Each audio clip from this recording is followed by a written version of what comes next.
I'm going to explain a film based on the real-life story of the youngest warrior of World War II called Soldier Boy. Spoilers ahead. Watch out and take care. A family of 3 sit by the river, enjoying their time.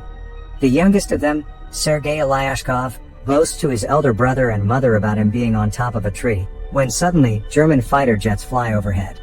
The mother asks her kids to quickly hide in the bushes, but the 6-year-old claims he is not scared and strikes the jet with a slingshot. To everyone's surprise, he manages to hit the jets and explode them. But when he looks around, his family is gone. Sergei wakes up frightened from the dream and calls for his mother. Just then, someone knocks on his door. Assuming it is his mother, he runs towards it, but a neighbor woman comes in panicking. She thanks God for keeping him alive, and informs him that his mother and brother are dead. The little boy cannot comprehend what she is saying, and wants to stay in the house to wait for his mother. The woman tells him that the Germans have attacked them and that he should run away. Just then, some soldiers approach their house. The woman makes Sergei run out through the window but is shot dead before she can join him. The little 6-year-old is now on his own, with no family and friends. As Sergei runs away from the house, he sees his whole neighborhood burning behind him. He calls for his mother in vain, and runs away from there. After running for a while, he ends up in the middle of the woods. The little kid starts to call for his mother to come and get him, because he is lost. That night, he stays in the jungle. The following morning, we see him drink water from a river, when the enemy soldiers approach his way. Sergei, knowing that they are dangerous, quickly hides inside a tree's roots. He is startled when a snake comes nearby, but doesn't utter a word or run away. Sergei is more scared of the soldiers than of the snake. The soldiers eat by the river and go away, after which Sergei takes their leftover food and devours it for the night. However, by the end of the day, the little boy is exhausted. He hasn't had a proper meal in 2 days and has been walking with no destination. He falls down as he limps but doesn't stop walking. While on his way, he sees wild berries and devours them, but just then, an explosion occurs behind him, taking him by surprise. The boy gets dizzy and starts to hallucinate someone coming behind him. However, even in such conditions, he stands brave and tells the person he has a rifle and is not scared. He limps forward but falls unconscious after a while. While he is asleep, 2 soldiers approach him. The scene cuts to the Russian army base where Commander Kuznetsov waits for his patrol soldiers. They come in with the little kid who is injured and weak.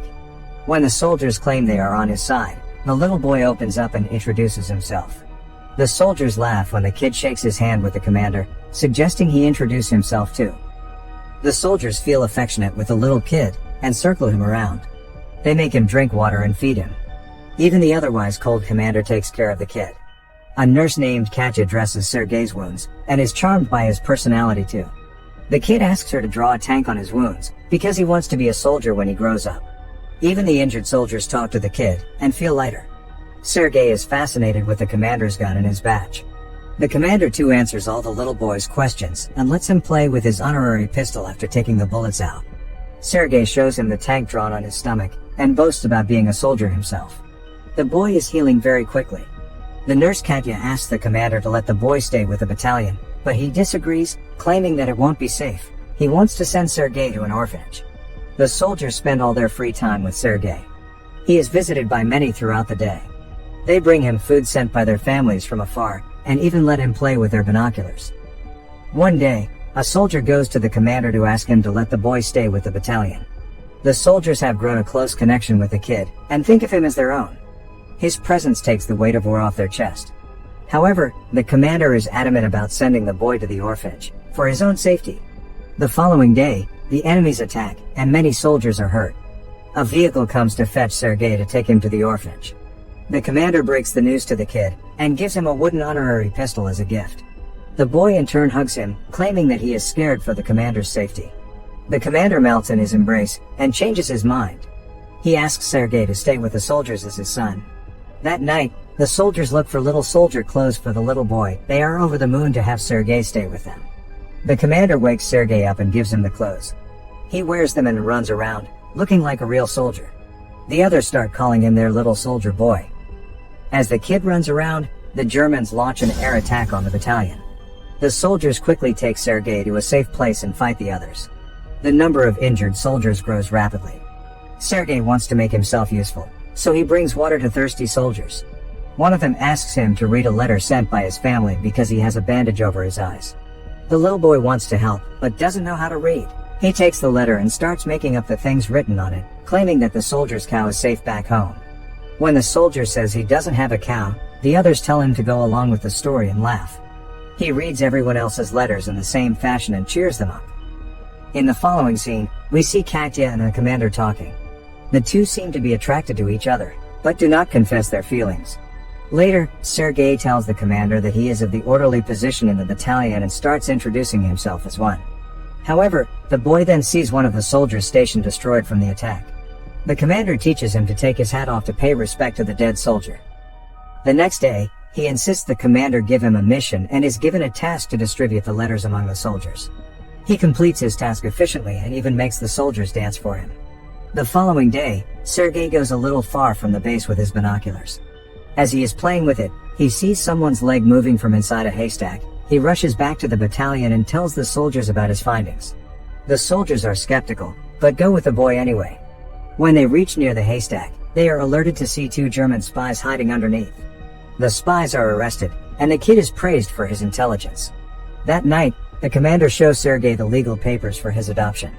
He is now officially the kid's father. Sergei knows of the commander's feelings for Katya, so, to repay his kindness, he takes him to confess to her. But the two see her talking to a different man, and wrongfully assume she is interested in someone else. The base is attacked by the Germans again. This time, Sergei helps the soldiers with all his might, by supplying ammunition to the soldiers in the front line, but the soldiers there command him to go back to the shed because it is too dangerous outside. When he comes to the shed, he sees the commander and others panicking because the phone's connection with the colonel is lost. A soldier is sent to fix the broken wires. Sergei follows the soldier and sees he has been fatally wounded. He asks the dying soldier how he can fix the wires, and does it himself. The connection comes back and more troops are called. The 6-year-old saves everyone's life. Later, we see the commander and Katya talking by the river. The commander finally confesses his love for her and asks her to be Sergei's mother. Katya is over the moon, but before she can say anything, a soldier approaches them and gives the commander a letter, saying they have been dispatched from the base. The following day, all the soldiers leave for their new base along with Sergei. However, on their way, they come across a minefield that blows off some of their vehicles. The commander is hurt while the group's orderly, who Sergei was close with, dies in the explosion. He cries and hugs the commander. They carry the injured ones with them and continue their journey to their new base. When they finally reach the other base, they meet the commander's leader, the general. He too is impressed by the kid's ambition, and congratulates the commander for having such a smart kid. The following day, their division is awarded a guard's banner, and so is the boy. He promises to save his country when the general gives him his badge. One night, their base is attacked brutally, and the commander is trapped under the ruins. Sergei cries for his father and tries to save him. He calls the other soldiers, who finally bring the commander out. The next day, Sergei approaches an injured commander. His hands were hurt while trying to save the commander. The kid is now an inseparable part of the team. He doesn't have a family beside them, and moves wherever they go in the war. The movie ends as the regiment is seen moving to another base. A voice in the background narrates that he even took part in the Stalingrad battle, and reached Poland with the soldiers. He is currently known as the world's youngest soldier ever, and the legendary story of his bravery is now spread for the whole world to hear.